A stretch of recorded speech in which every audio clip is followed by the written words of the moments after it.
What do we know about this, given that he hasn't shared sentiment about this particular stock since about May this year? Yeah, I think it's quite illuminating, Heidi. I think it does tell you a lot about the thinking around overvaluations generally, but specifically, first of all, in Apple. I mean, a 25% reduction is obviously material. It's a continuation of, the vibes that we've heard already, that he's talked about the tax implications of why that's happening. And it's a material decline, of course, in their overall holding in Apple.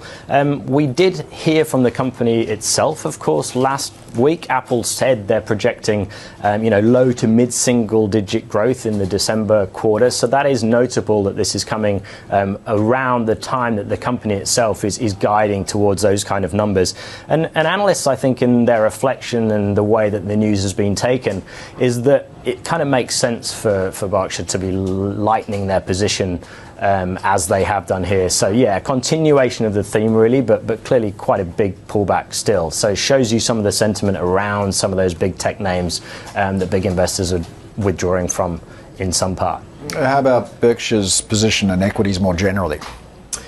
Yeah, well, Paul, overall, it's a continuation of a theme of dialing back the equity exposure. And you singled out that cash pile number, which now stands at $325 billion. It speaks to really a sentiment of them not finding an overriding number of opportunities to deploy their cash. And of course, the $35 billion reduction in equity position this year is at a faster pace building on this year than we saw last year. So clearly that, coupled with the fact that they're not buying back their own stock at the moment, does give you some kind of indication as to the sense of wanting to keep that cash pile very, very strong, still waiting and wanting to be nimble to opportunities, but just at the margin there, dialing back some risk in equities.